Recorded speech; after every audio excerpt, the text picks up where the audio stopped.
Hi ಎಲ್ಲ ವಿದ್ಯಾರ್ಥಿಗಳಿಗೆ educate Karnataka ಚಾನಲ್ಗೆ ಸ್ವಾಗತ. PUC ಸೈನ್ಸ್ ಅಲ್ಲಿ PCMB ಕಾಂಬಿನೇಷನ್ ತೆಗೆದುಕೊಂಡಂತಹ ವಿದ್ಯಾರ್ಥಿಗಳಿಗೆ ಇವತ್ತು ಬಯಾಲಜಿ ಎಕ್ಸಾಮ್ ಆಯಿತು. ಬಯಾಲಜಿ ಎಕ್ಸಾಮ್ ಕಂಪ್ಲೀಟ್ ಆದ್ರ ಜೊತೆಗೆ ಸೆಕೆಂಡ್ PUC ಎಕ್ಸಾಮ್ ಕೂಡ ಕಂಪ್ಲೀಟ್ ಆಯಿತು. ಈಗ ನೀವು ಮುಂದೆ KCET ಎಕ್ಸಾಮ್ ಅನ್ನ ಬರೀಬೇಕು ಅಂತ ಹೇಳಿದ್ರೆ KCET ಎಕ್ಸಾಮ್ ನ ಪ್ರಿಪರೇಷನ್ ಈಗಿನಿಂದನೇ ಸ್ಟಾರ್ಟ್ ಮಾಡಬೇಕು. ಯಾಕಂತ ಹೇಳಿದ್ರೆ ಹಿಂದಿನ ವರ್ಷಗಳಿಗೆ ಕಂಪೇರ್ ಮಾಡಿದ್ರೆ ಈ ವರ್ಷ KCET ಎಕ್ಸಾಮ್ಗೆ ಕಡಿಮೆ ಟೈಮ್ ಅನ್ನ ಕೊಟ್ಟಿದ್ದಾರೆ.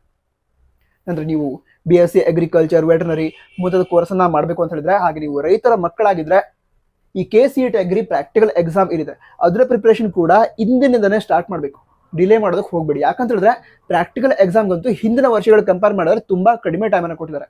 ಯಾಕಂತ ಹೇಳಿದ್ರೆ ಹಿಂದಿನ ವರ್ಷಗಳಲ್ಲಿ ಈ KCET ಎಕ್ಸಾಮ್ ಏನಾಗುತ್ತೆ, PCMB ಎಕ್ಸಾಮ್ ಅದಾದ ನಂತರ ಮುಂದೆ ಒಂದು 10 ರಿಂದ 15 ದಿನಗಳ ನಂತರ ಈ ಒಂದು KCET ಪ್ರಾಕ್ಟಿಕಲ್ ಎಕ್ಸಾಮ್ ಆಗ್ತಿತ್ತು. ಬಟ್ ಈ ವರ್ಷ ಈ PCMB ಎಕ್ಸಾಮ್ ಏನಾಗುತ್ತೆ ಅದರ ಮುಂದಿನ 3 ರಿಂದ 4 ದಿನದಲ್ಲಿ ಈ ಒಂದು KCET ಅಗ್ರಿ ಪ್ರಾಕ್ಟಿಕಲ್ ಎಕ್ಸಾಮ್ ಆಗುತ್ತೆ. ಅದಕ್ಕೋಸ್ಕರ KCET ಅಗ್ರಿ ಪ್ರಾಕ್ಟಿಕಲ್ ಎಕ್ಸಾಮ್ ಏನಿದೆ ಅದರ ಪ್ರಿಪರೇಷನ್ ಕೂಡ ನೀವು ಈಗಿನಿಂದಲೇ ಅಂದ್ರೆ ಆದಷ್ಟು ಬೇಗ ಸ್ಟಾರ್ಟ್ ಮಾಡಬೇಕು. ನಂತರ KCET ಅಗ್ರಿ ಪ್ರಾಕ್ಟಿಕಲ್ ಎಕ್ಸಾಮ್ಗೆ ಸಂಬಂಧಂತಹ ಡಾಕ್ಯುಮೆಂಟ್ ವೆರಿಫಿಕೇಶನ್ ಆಗಿರಬಹುದು ಅಥವಾ ಎಕ್ಸಾಮ್ ಅಪ್ಡೇಟ್ಸ್ ಆಗಿರಬಹುದು, ಅದನ್ನು ನೀವು ವಾಟ್ಸಪ್ ಅಲ್ಲೇ ಪಡೆದುಕೊಳ್ಬಹುದು. ಒಂದು ವಾಟ್ಸಪ್ ಚಾನಲ್ ಇದೆ ಅಥವಾ ವಾಟ್ಸಪ್ ಗ್ರೂಪ್ ಇದೆ, ಅದರ ಲಿಂಕ್ ಅನ್ನ ಡಿಸ್ಕ್ರಿಪ್ಷನ್ ಅದ್ರ ಟಾಪ್ ನೋಡ್ಬೋದು ಕೊಟ್ಟಿದ್ದೀನಿ, ಕ್ಲಿಕ್ ಮಾಡಿ ಜಾಯ್ನ್ ಆಗಿ. ನಂತರ ಈ ವಿಡಿಯೋದಲ್ಲಿ ನಾವು KCET ಅಗ್ರಿ ಪ್ರಾಕ್ಟಿಕಲ್ ಎಕ್ಸಾಮ್ ಏನಿದೆ ಅದರ ಕ್ವಶನ್ ಪೇಪರ್ ಪ್ಯಾಟರ್ನ್ ಯಾವ ರೀತಿ ಇರುತ್ತೆ, ಸಿಲೆಬಸ್ ಎಲ್ಲ ಏನೇನಿರುತ್ತೆ, ಈ ಎಲ್ಲ ವಿಷಯಗಳನ್ನ ಡಿಸ್ಕಸ್ ಮಾಡ್ತಿದ್ದೀವಿ. ವಿಡಿಯೋ ತುಂಬಾ ಹೆಲ್ಪ್ಫುಲ್ ಆಗುತ್ತೆ, ತಪ್ಪದೆ ಲೈಕ್ ಮಾಡಿ. ಸರಿ, ಈಗ ವಿಷಯಗಳನ್ನ ತಿಳಿದುಕೊಳ್ತಾ ಹೋಗೋದಾದ್ರೆ KCET ಅಗ್ರಿ ಪ್ರಾಕ್ಟಿಕಲ್ ಎಕ್ಸಾಮ್ ಯಾವ ವಿದ್ಯಾರ್ಥಿಗಳು ಬರೀಬೇಕು ಏನಂತ ತಿಳ್ಕೊಳ್ಳೋದಾದ್ರೆ, ಈಗ ಯಾವ ವಿದ್ಯಾರ್ಥಿಗಳು ಮುಂದೆ BSc agriculture, horticulture, sericulture, forestry, veterinary, animal husbandry, general ಆಗಿ ಹೇಳೋದಾದ್ರೆ ಈಗ ಫಾರ್ಮ್ ಸೈನ್ಸ್ ಕೋರ್ಸಸ್ ಏನಿರುತ್ತೆ ಅದನ್ನ ನೀವು ಮಾಡಬೇಕು ಅಂತ ಹೇಳಿದ್ರೆ, ಅದೇ ರೀತಿ ನೀವು ರೈತರ ಮಕ್ಕಳಾಗಿದ್ರೆ ಈ ಒಂದು KCET ಅಗ್ರಿ ಪ್ರಾಕ್ಟಿಕಲ್ ಎಕ್ಸಾಮ್ ಅನ್ನ ಬರೀಬಹುದು. KCET ಅಗ್ರಿ ಪ್ರಾಕ್ಟಿಕಲ್ ಎಕ್ಸಾಮ್ ಅನ್ನ ಬರೆದ್ರೆ ಅದರ ಯೂಸ್ ಏನು ಅಂತ ತಿಳ್ಕೊಳ್ಳೋದಾದ್ರೆ, ಈಗ ಈ ಎಲ್ಲ ಫಾರ್ಮ್ ಸೈನ್ಸ್ ಕೋರ್ಸಸ್ ಏನು ಹೇಳಿದ್ರೆ ಅವುಗಳಲ್ಲಿ ಇರುವಂತಹ ಟೋಟಲ್ ಸೀಟ್ಸ್ ಅಲ್ಲಿ 50% ಸೀಟ್ಸ್ ರೈತರ ಮಕ್ಕಳಿಗೆ ರಿಸರ್ವ್ಡ್ ಇರುತ್ತೆ. ಸರಿನಾ? ನೀವೀಗ ರೈತರ ಮಕ್ಕಳಾಗಿದ್ರೆ ಆ ರೈತರ ಮಕ್ಕಳಿಗಾಗಿ ಇಟ್ಟಿರುವಂತಹ ರಿಸರ್ವ್ಡ್ ಸೀಟ್ಸ್ ಅನ್ನ ಪಡೆದುಕೊಳ್ಬಹುದು. ಅದಕ್ಕೋಸ್ಕರನೇ ಈ ಪ್ರಾಕ್ಟಿಕಲ್ ಎಕ್ಸಾಮ್ ಅನ್ನ ನಡೆಸ್ತಾರೆ. ಸೊ ನೀವು ರೈತರ ಮಕ್ಕಳಾಗಿದ್ರೆ KCET ಪ್ರಾಕ್ಟಿಕಲ್ ಎಕ್ಸಾಮ್ ಬರೆದು ಒಳ್ಳೆ ರ್ಯಾಂಕ್ ಅನ್ನ ಪಡೆದುಕೊಂಡ್ರೆ ನಿಮ್ಗೆ ಸೀಟ್ ಸಿಗುವಂತಹ ಚಾನ್ಸಸ್ ಜಾಸ್ತಿ ಇರುತ್ತೆ. ಅದಕ್ಕೋಸ್ಕರ ನೀವು KCET ಅಗ್ರಿ ಪ್ರಾಕ್ಟಿಕಲ್ ಎಕ್ಸಾಮ್ ಅನ್ನ ಬರೀಬಹುದು. ನಂತರ ಮುಂದಿನ ವಿಷಯವನ್ನು ತಿಳ್ಕೊಳ್ತಾ ಹೋಗೋದಾದ್ರೆ, ಈ ಒಂದು KCET ಅಗ್ರಿ ಪ್ರಾಕ್ಟಿಕಲ್ ಎಕ್ಸಾಮ್ ಏನಿದೆ ಅದರ ಸಿಲೆಬಸ್ ಏನಿರುತ್ತೆ ಇದನ್ನು ತಿಳ್ಕೊಳ್ಳೋದಾದ್ರೆ, ಈಗ ಈ KCET ಅಗ್ರಿ ಪ್ರಾಕ್ಟಿಕಲ್ ಎಕ್ಸಾಮ್ ನಲ್ಲಿ ಈಗ ಬೇರೆ ಬೇರೆ ರೀತಿಯ ಎಲೆಗಳು, ಲೀವ್ಸ್ ಇರುತ್ತೆ. ಸೊ ಅವುಗಳನ್ನ ಐಡೆಂಟಿಫೈ ಮಾಡೋದಿರುತ್ತೆ. ಹಾಗೆ ಬೇರೆ ಬೇರೆ ರೀತಿಯ ಬೇಳೆಕಾಳುಗಳು, ಸೊ ಅವುಗಳನ್ನ ಐಡೆಂಟಿಫೈ ಮಾಡೋದಿರುತ್ತೆ. ಬೇರೆ ಬೇರೆ ಧಾನ್ಯಗಳು, ಈಗ ಅಕ್ಕಿ, ಗೋಧಿ, ಜೋಳ, ಈ ರೀತಿ ಬೇರೆ ಬೇರೆ ಧಾನ್ಯಗಳು ಅವುಗಳನ್ನ ಐಡೆಂಟಿಫೈ ಮಾಡೋದಿರುತ್ತೆ. ನಂತರ ಅಗ್ರಿಕಲ್ಚರ್ ಇಕ್ವಿಪ್ಮೆಂಟ್ಸ್ ಇರುತ್ತೆ, ಸರಿನಾ, ಅವುಗಳನ್ನ ಗುರುತು ಹಿಡಿಯೋದಿರುತ್ತೆ. ಈ ರೀತಿ ಬೇರೆ ಬೇರೆ ಸ್ಪೆಸಿಮೆನ್ಗಳನ್ನ ನೀವು ಐಡೆಂಟಿಫೈ ಮಾಡೋದನ್ನ ಪರ್ಫೆಕ್ಟ್ ಮಾಡಿ ಇಟ್ಕೊಂಡಿರ್ಬೇಕು. ಯಾಕಂತ ಹೇಳಿದ್ರೆ ಈಗಾಗಲೇ ಹೇಳಿದಲ್ವಾ, ಎಕ್ಸಾಮ್ ನಲ್ಲಿ ಹಲವಾರು ರೀತಿಯ ಲೀವ್ಸ್ ಅಂದ್ರೆ ಎಲೆಗಳನ್ನ ಕೊಡ್ತಾರೆ. ಅದೇ ರೀತಿ ಪ್ಲಾಂಟ್ಸ್ ಇರುತ್ತೆ, ಅದನ್ನ ಐಡೆಂಟಿಫೈ ಮಾಡಬೇಕು. ಹಾಗೆ ಬೇರೆ ಬೇರೆ ಎನಿಮಲ್ ಬ್ರೀಡ್ಸ್ ಇರುತ್ತೆ. ಈಗ ಎಕ್ಸಾಂಪಲ್ಗೆ ಆಕಳು, ಅದರ ಹಲವಾರು ಬ್ರೀಡ್ಸ್ ಇದಾವೆ. ಸೊ ಅವುಗಳನ್ನ ಐಡೆಂಟಿಫೈ ಮಾಡಿ ಯಾವ ಬ್ರೀಡ್ ಅದು ಅದನ್ನ ನೀವು ಐಡೆಂಟಿಫೈ ಮಾಡೋದನ್ನ ಕಲ್ತ್ಕೊಂಡಿರ್ಬೇಕು. ಹಾಗೆ ಅದೇ ರೀತಿ ಧಾನ್ಯಗಳು ಅವುಗಳನ್ನು ಕೂಡ ತಿಳ್ಕೊಂಡಿರ್ಬೇಕು. ಇವಿಷ್ಟನ್ನ ಪರ್ಫೆಕ್ಟ್ ಮಾಡ್ಕೊಂಡ್ರೆ ಅಂತ ಹೇಳಿದ್ರೆ KCET ಅಗ್ರಿ ಪ್ರಾಕ್ಟಿಕಲ್ ಎಕ್ಸಾಮ್ ತುಂಬಾ ಚೆನ್ನಾಗಾಗತ್ತೆ. ಅದಂತ ನಿಮಗೆ ಸೀಟ್ ಕೂಡ ಸಿಗತ್ತೆ. ಸರಿನಾ? ಈಗ ಕರ್ನಾಟಕ ರಾಜ್ಯದಲ್ಲಿರುವಂತಹ ಎಲ್ಲ ಯೂನಿವರ್ಸಿಟೀಸ್ ಏನಿದಾವೆ ಅಂದ್ರೆ ಅಗ್ರಿಕಲ್ಚರ್ ಯೂನಿವರ್ಸಿಟೀಸ್ ಏನಿದಾವೆ ಅಲ್ಲಿ ಈ ಒಂದು ಪ್ರಾಕ್ಟಿಕಲ್ ಎಕ್ಸಾಮ್ ನಡೆಯುತ್ತೆ. ಸರಿನಾ? ನಂತರ ಈ ಪ್ರಾಕ್ಟಿಕಲ್ ಎಕ್ಸಾಮ್ಗೆ ಸಂಬಂಧಿಸಿದಂತೆ ಎಲ್ಲ ಪ್ರಾಕ್ಟಿಕಲ್ ಎಕ್ಸಾಮಿನೇಷನ್ ಸೆಂಟರ್ ಸೇಮ್ ಸ್ಪೆಸಿಮೆನ್ಸ್ ಇರತ್ತಾ ಇದನ್ನ ನೀವು ಕೇಳೋದಾದ್ರೆ ಇಲ್ಲ. ಬೇರೆ ಬೇರೆ ಯೂನಿವರ್ಸಿಟಿಗಳಲ್ಲಿ ಬೇರೆ ಬೇರೆ ಸ್ಪೆಸಿಮೆನ್ಸ್ ಇರುತ್ತೆ.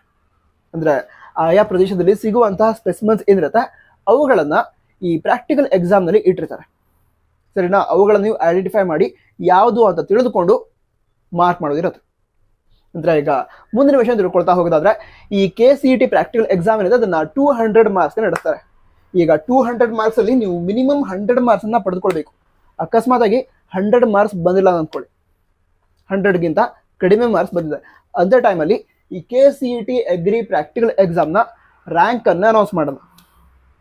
ಹಾಗಿದ್ರೆ 100ಗಿಂತ ಸ್ವಲ್ಪ ಹೆಚ್ಚು ಮಾರ್ಕ್ಸ್ ತೆಗೆದುಕೊಂಡ್ರೆ ಸೀಟ್ ಸಿಗತ್ತಾ ಇದನ್ನ ನೀವು ಕೇಳೋದಾದ್ರೆ ನೀವು ಒಳ್ಳೆ ಮಾರ್ಕ್ಸ್ ಅನ್ನ ಪಡೆದುಕೊಳ್ಬೇಕು. ಸೀಟ್ ಪಡೆದುಕೊಳ್ಬೇಕು ಅಂತ ಹೇಳಿದ್ರೆ ಅಂದ್ರೆ KCET ಅಗ್ರಿ ಪ್ರಾಕ್ಟಿಕಲ್ ಎಕ್ಸಾಮ್ ಏನಿದೆ ಅದರ ರ್ಯಾಂಕ್ ತುಂಬಾ ಚೆನ್ನಾಗಿ ಬರಬೇಕು. ಸೊ ಕೇವಲ 100ಗಿಂತ ಜಾಸ್ತಿ ಮಾರ್ಕ್ಸ್, ಸ್ವಲ್ಪ ಜಾಸ್ತಿ ಮಾರ್ಕ್ಸ್ ತೆಗೆದುಕೊಂಡ್ರೆ ನಿಮ್ಮ ರ್ಯಾಂಕ್ ಅನೌನ್ಸ್ ಆಗುತ್ತೆ, ಬಟ್ ಸೀಟ್ ಸಿಗುವಂತಹ ಚಾನ್ಸಸ್ ಅಷ್ಟಾಗಿ ಇರೋದಿಲ್ಲ. ಹಾಗಿದ್ರೆ ಸೀಟ್ ಬೇಕು ಅಂತ ಹೇಳಿದ್ರೆ ನೀವು ಮಿನಿಮಮ್ 200 ಮಾರ್ಕ್ಸ್ನ ಎಕ್ಸಾಮ್ ಏನಾಗುತ್ತೆ ಅದರಲ್ಲಿ 180+ ಸ್ಕೋರ್ ಮಾಡಬೇಕು. ಅಂದ್ರೆ ಈಗ ಜನರಲ್ ಆಗಿ ಹೇಳೋದಾದ್ರೆ ಕೆಲವೊಂದು ಸ್ಪೆಷಲ್ ಕೇಸಸ್ ಇರುತ್ತೆ, ಅದನ್ನ ಬಿಟ್ರೆ ಹೆಚ್ಚಿನದಾಗಿ ಎಲ್ಲ ವಿದ್ಯಾರ್ಥಿಗಳು ಕೂಡ 180+ ಸ್ಕೋರ್ ಮಾಡಿದ್ರೆ ನಿಮಗೆ BSc ಅಗ್ರಿಕಲ್ಚರ್ ಆಗಿರ್ಬೋದು, ವೆಟರ್ನರಿ ಆಗಿರ್ಬೋದು, ಸೊ ಈ ರೀತಿ ಈ ಫಾರ್ಮ್ ಸೈನ್ಸ್ ಕೋರ್ಸ್ಗೆ ಸೀಟ್ ಸಿಗುವಂತಹ ಚಾನ್ಸಸ್ ಜಾಸ್ತಿ ಇರುತ್ತೆ. ಬಟ್ ಕೆಲವೊಮ್ಮೆ ಏನಾಗುತ್ತೆ ಅಂತ ಹೇಳಿದ್ರೆ ನಿಮ್ಮ KCET ಎಕ್ಸಾಮ್ ಹಾಗೆ ಸೆಕೆಂಡ್ PUC ಬೋರ್ಡ್ ಎಕ್ಸಾಮ್ ತುಂಬಾ ಚೆನ್ನಾಗಾಗಿದ್ರೆ ಅಂತ ಟೈಮ್ನಲ್ಲಿ 160+ ಸ್ಕೋರ್ ಮಾಡಿದ್ರು ಕೂಡ ಸೀಟ್ ಸಿಗುವಂತಹ ಚಾನ್ಸಸ್ ಇರುತ್ತೆ. ಬಟ್ ಹೆಚ್ಚಿನದಾಗಿ ನಿಮಗೆ ಸೀಟ್ ಬೇಕು ಅಂತ ಹೇಳಿದ್ರೆ ಅಂದ್ರೆ for safer side you have to score 180+. Clear ಆಯ್ತಾ? ಈಗ ಇಷ್ಟು ಚೆನ್ನಾಗಿ ಸ್ಕೋರ್ ಮಾಡಬೇಕು ಅಂತ ಹೇಳಿದ್ರೆ ಕೋಚಿಂಗ್ ಅವಶ್ಯಕತೆ ಇರತ್ತೆ. ಅಂದ್ರೆ ಈಗ ಕೆಲವೊಮ್ಮೆ ಏನಾಗುತ್ತೆ, ಬೇರೆ ಬೇರೆ ಎಲೆಗಳು ನೋಡೋದಕ್ಕೆ ಸೇಮ್ ಕಾಣುತ್ತೆ, ಸ್ವಲ್ಪ ಸೇಮ್ ಕಾಣುತ್ತೆ, ಬಟ್ ಡಿಫ್ರೆನ್ಸ್ ಇರುತ್ತೆ. ಆ ಡಿಫ್ರೆನ್ಸ್ ಅನ್ನು ಕೂಡ ನೀವು ಐಡೆಂಟಿಫೈ ಮಾಡಬೇಕು ಅಂತ ಹೇಳಿದ್ರೆ ಕೋಚಿಂಗ್ ಅವಶ್ಯಕತೆ ಇರುತ್ತೆ. ಸೊ ಈ KCET ಅಗ್ರಿ ಪ್ರಾಕ್ಟಿಕಲ್ ಎಕ್ಸಾಮ್ ಪ್ರಿಪ್ರೇಷನ್ಗೋಸ್ಕರ ನೀವು ಕೋಚಿಂಗ್ ಅನ್ನ ಸರ್ಚ್ ಮಾಡ್ತಾ ಇದ್ರೆ ನಾನು ನೀವು ಸಜೆಸ್ಟ್ ಮಾಡೋದು ಈ ನ್ಯೂ ವಿಷನ್ ಅಗ್ರಿ ಕ್ಲಾಸಸ್ ಅಂತ ಇದೆ. ಸರಿನಾ? ಇದನ್ನ ನಾನು ಯಾಕೆ ಸಜೆಸ್ಟ್ ಮಾಡ್ತೀನಿ ಅಂತ ಹೇಳಿದ್ರೆ ನಿಮಗೆ 24x7 ಈ ಒಂದು ನ್ಯೂ ವಿಷನ್ ಅಗ್ರಿ ಕ್ಲಾಸ್ ಅನ್ನ ಯೂಸ್ ಮಾಡ್ಕೊಂಡು ಹೋಗ್ತೀನಿ. ಅಂದ್ರೆ ಪ್ರೀ ರೆಕಾರ್ಡೆಡ್ ಕ್ಲಾಸ್ ಇರುತ್ತೆ, ನಂತರ ಲೈವ್ ಸ್ಯಾಂಪಲ್ ಏನಿರುತ್ತೆ ಸೊ ಅವುಗಳನ್ನ ತೋರಿಸಿರ್ತಾರೆ, ಅವುಗಳ ಬಗ್ಗೆ ಎಕ್ಸ್ಪ್ಲೇನ್ ಮಾಡಿರ್ತಾರೆ. ನಂತರ ನಿಮ್ಮದೇ ರೀತಿ ವಿದ್ಯಾರ್ಥಿಗಳು ಏನಿರ್ತಾರೆ ಸೊ ಅವರನ್ನು ಕೂಡ ಫೀಲ್ಡ್ಗೆ ಕರ್ಕೊಂಡು ಹೋಗಿ ಆ ಸ್ಪೆಸಿಮನ್ಸ್ ಏನಿರುತ್ತೆ ಅದನ್ನು ತೋರಿಸಿ ಯಾವ ರೀತಿ ಕಾಣ್ತಾ ಇದೆ, ಇದು ಯಾವುದು, ಅದನ್ನು ಯಾವ ರೀತಿ ಐಡೆಂಟಿಫೈ ಮಾಡಬೇಕು, ಇವೆಲ್ಲವುಗಳನ್ನ ಅವರು ಎಕ್ಸ್ಪ್ಲೇನ್ ಮಾಡಿದ್ದಾರೆ.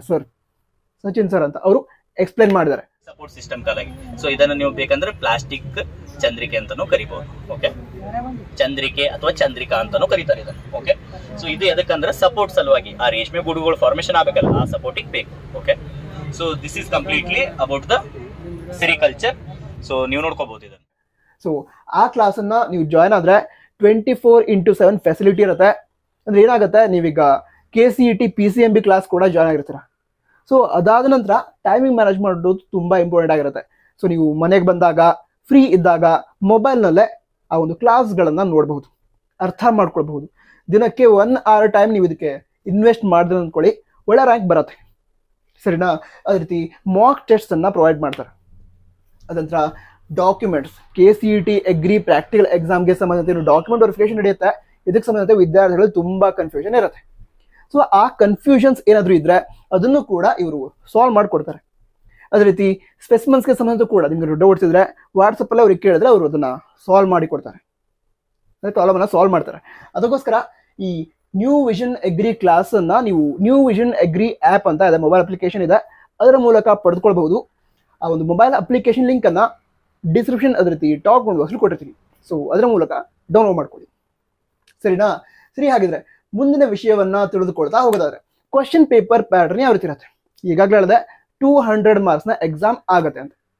ಈಗ 200 ಮಾರ್ಕ್ಸ್ನ ಎಕ್ಸಾಮ್ ಆಗತ್ತೆ, ಬಟ್ ಕ್ವಶನ್ ಪೇಪರ್ ಅಲ್ಲಿ 50 ಕ್ವಶನ್ಸ್ ಇರುತ್ತೆ. ಅಂದ್ರೆ 50 ಸ್ಪೆಸಿಮನ್ಸ್ ಅನ್ನ ಕೊಟ್ಟಿರ್ತಾರೆ, ಅದನ್ನ ನೀವು ಐಡೆಂಟಿಫೈ ಮಾಡಬೇಕು. ನಂತರ ಪ್ರತಿ ಸರಿಯಾದ ಉತ್ತರಕ್ಕೆ 4 ಮಾರ್ಕ್ಸ್ ಅನ್ನ ಕೊಡ್ತಾರೆ. ಹಾಗಿದ್ರೆ 50 ಕ್ವಶನ್ಸ್ ನಂತರ ಪ್ರತಿ ಸರಿಯಾದ ಉತ್ತರಕ್ಕೆ 4 ಮಾರ್ಕ್ಸ್. ಹಾಗಿದ್ರೆ ಟೋಟಲ್ ಮಾರ್ಕ್ಸ್ ಎಷ್ಟಾಯ್ತು? 200 ಆಲ್ರೆಡಿ ಹೇಳಿದ್ದೆ. ನಂತರ ಕ್ವಶನ್ ಟೈಪ್ ಯಾವುದು ಅಂತ ತಿಳ್ಕೊಳ್ಳೋದಾದ್ರೆ ಮಲ್ಟಿಪಲ್ ಚಾಯ್ಸ್ ಕ್ವಶನ್ಸ್ ಅಥವಾ ಬಹು ಆಯ್ಕೆ ಪ್ರಶ್ನೆಗಳು ಇರುತ್ತೆ. ಅಂದ್ರೆ ಕೊಟ್ಟಿರುವಂತಹ ಸ್ಪೆಸಿಮನ್ಗೆ ಸಂಬಂಧಿಸಿದಂತೆ 4 ಆಪ್ಷನ್ ಇರುತ್ತೆ. ನೀವು ಅದರಲ್ಲಿ ಆ ಒಂದು ಸ್ಪೆಸಿಮನ್ ಅನ್ನ ಐಡೆಂಟಿಫೈ ಮಾಡಿ ಕೊಟ್ಟಿರುವಂತಹ ಆಪ್ಷನ್ಗಳಲ್ಲಿ ಸರಿಯಾದದು ಯಾವುದು ಅದನ್ನ ಐಡೆಂಟಿಫೈ ಮಾಡಿ OMR ಶೀಟ್ ಮೇಲೆ ಮಾರ್ಕ್ ಮಾಡಬೇಕು. ಇಷ್ಟ ಆಯ್ತು ಅಂತ ಹೇಳಿದ್ರೆ ಮಾರ್ಕ್ ಸಿಗತ್ತೆ. ನಂತರ duration of the exam 30 minutes ಆಗಿರುತ್ತೆ. ಅಂದ್ರೆ 30 ಮಿನಿಟ್ಸ್ ಕಾಲ ಒಂದು ಪ್ರಾಕ್ಟಿಕಲ್ ಎಕ್ಸಾಮ್ ನಡೆಯುತ್ತೆ. ಆ ಪ್ರಾಕ್ಟಿಕಲ್ ಎಕ್ಸಾಮ್ ನಡಿಬೇಕಾದ್ರೆ 50 ಸ್ಪೆಸಿಮನ್ಸ್ ಅನ್ನ ಇಟ್ಟಿರ್ತಾರೆ. ಅದರಲ್ಲಿ ಅಗ್ರಿಕಲ್ಚರ್ ಇಕ್ವಿಪ್ಮೆಂಟ್ಸ್ ಇರುತ್ತೆ, ಲೀವ್ಸ್, ಬೇರೆ ಬೇರೆ ರೀತಿಯ ಎಲೆಗಳು, ಪ್ಲಾಂಟ್ಸ್, ಹಾಗೆ ಪ್ರಾಣಿಗಳು, ಅವುಗಳ ಫೋಟೋಸ್ ಕೂಡ ಇಟ್ಟಿರಬಹುದು. ಬೇರೆ ಬೇರೆ ಅನಿಮಲ್ಸ್ ಏನಿದೆ ಅವುಗಳ ಬ್ರೀಡ್ನ ಫೋಟೋಸ್ ಕೂಡ ಇಟ್ಟಿರಬಹುದು. ನಂತರ ಲೈವ್ ಸ್ಯಾಂಪಲ್ ಕೂಡ ಇರುತ್ತೆ. ಸೊ ಅವುಗಳನ್ನ ಐಡೆಂಟಿಫೈ ಮಾಡಬೇಕು. ನಂತರ ಆಪ್ಷನ್ ಅನ್ನ ಕೂಡ ಕೊಟ್ಟಿರ್ತಾರೆ. ಸರಿನಾ? ಅಂದ್ರೆ ಮಲ್ಟಿಪಲ್ ಚಾಯ್ಸ್ ಕ್ವಶನ್ಸ್ ಅಂತ ಹೇಳಿದೆ ಅಲ್ವಾ. ಐಡೆಂಟಿಫೈ ಮಾಡಿದ ನಂತರ ಈಗ ಕ್ವಶನ್ ನಂಬರ್ 1 ಅದಕ್ಕೆ ಸರಿಯಾದ ಉತ್ತರ ಯಾವುದು ಅದನ್ನ ಐಡೆಂಟಿಫೈ ಮಾಡಿ OMR ಶೀಟ್ ಮೇಲೆ ಮಾರ್ಕ್ ಮಾಡಬೇಕು. ಅದಕ್ಕೆ 30 ಮಿನಿಟ್ಸ್ ಇರುತ್ತೆ. ನಂತರ ನಿಮಗೆ ಬಯಾಲಜಿ ಎಕ್ಸಾಮ್ ಆಯಿತು, PUC ಬಯಾಲಜಿ ಎಕ್ಸಾಮ್. ಅಲ್ಲೇನಾಗುತ್ತೆ ಅಂತ ಹೇಳಿದ್ರೆ ಬೇರೆ ಬೇರೆ ಸ್ಪೆಸಿಮನ್ಸ್ ಅನ್ನ ಇಟ್ಟಿರ್ತಿದ್ರು. ಸೊ ಒಂದು ಸ್ಪೆಸಿಮನ್ ಅನ್ನ ಆಬ್ಸರ್ವ್ ಮಾಡಿದ ನಂತರ ನೀವೇನು ಮಾಡ್ತಿದ್ರು ಅಂತ ಹೇಳಿದ್ರೆ ನೆಕ್ಸ್ಟ್ ಸ್ಪೆಸಿಮನ್ಗೆ ಹೋಗ್ತಿದ್ರು. ಸೊ ಇದೇ ರೀತಿ ಈ ಒಂದು KCT ಪ್ರಾಕ್ಟಿಕಲ್ ಎಕ್ಸಾಮಲ್ಲೂ ಕೂಡ ಒಂದು ಸ್ಪೆಸಿಮನ್ನ ಆಬ್ಸರ್ವ್ ಮಾಡ್ತೀರಾ, ಅದರ ನಂತರ OMR ಶೀಟ್ ಮೇಲೆ ಅದು ಯಾವುದೋ ಅಂತ ಐಡೆಂಟಿಫೈ ಮಾಡಿ ಮಾರ್ಕ್ ಮಾಡ್ತೀರಾ, ಅದರ ನಂತರ ನೆಕ್ಸ್ಟ್ ಸ್ಪೆಸಿಮನ್ಗೆ ಹೋಗ್ತೀರಾ. ಈ ರೀತಿ ರೊಟೇಷನ್ ಆಗುತ್ತೆ, ಸರಿನಾ? ಈ ರೀತಿ ರೊಟೇಷನ್ ಆಗಿರೋದ್ರಿಂದ ವಿದ್ಯಾರ್ಥಿಗಳಿಗೆ ಒಂದು ಸ್ಪೆಸಿಮನ್ ಅನ್ನ ಆಬ್ಸರ್ವ್ ಮಾಡೋದಕ್ಕೆ ಒಂದು 15ರಿಂದ 20 ಸೆಕೆಂಡ್ಗಳ ಕಾಲ ಅವಕಾಶ ಸಿಗುತ್ತೆ. ಅದರಲ್ಲಿ ಆ ಒಂದು ಸ್ಪೆಸಿಮನ್ ಅನ್ನ ಐಡೆಂಟಿಫೈ ಮಾಡಿ ವಿದ್ಯಾರ್ಥಿಗಳು ಏನು ಮಾಡಬೇಕು, ಸರಿಯಾದ ಉತ್ತರವನ್ನು ಕಂಡುಹಿಡಿದು OMR ಶೀಟ್ ಮೇಲೆ ಮಾರ್ಕ್ ಮಾಡಬೇಕು. ಸೊ ಇವಿಷ್ಟು ವಿಷಯಗಳಾಗಿತ್ತು. ಬೇರೆ ಡೌಟ್ಸ್ ಇದ್ರೆ ಕಮೆಂಟ್ ಬಾಕ್ಸ್ ತಿಳಿಸಿ. ನಂತರ ನ್ಯೂ ವಿಷನ್ ಅಗ್ರಿ ಆ್ಯಪ್ ಇದರ ಲಿಂಕನ್ನು ಡಿಸ್ಕ್ರಿಪ್ಷನ್ ಕೊಟ್ಟಿರ್ತೀನಿ, ಜಾಯ್ನ್ ಆಗಿ, ಅಂದರೆ ಡೌನ್ಲೋಡ್ ಮಾಡ್ಕೊಳ್ಳಿ. ಹಾಗೆ ವಾಟ್ಸಪ್ ಚಾನಲ್ ಇದೆ, ಅದರ ಲಿಂಕನ್ನು ಕೂಡ ಡಿಸ್ಕ್ರಿಪ್ಷನ್ ಕೊಟ್ಟಿರ್ತೀನಿ, ಕ್ಲಿಕ್ ಮಾಡಿ ಜಾಯ್ನ್ ಆಗಿ. All the best. ಜೈ ಹಿಂದ್, ವಂದೇ ಮಾತರಂ.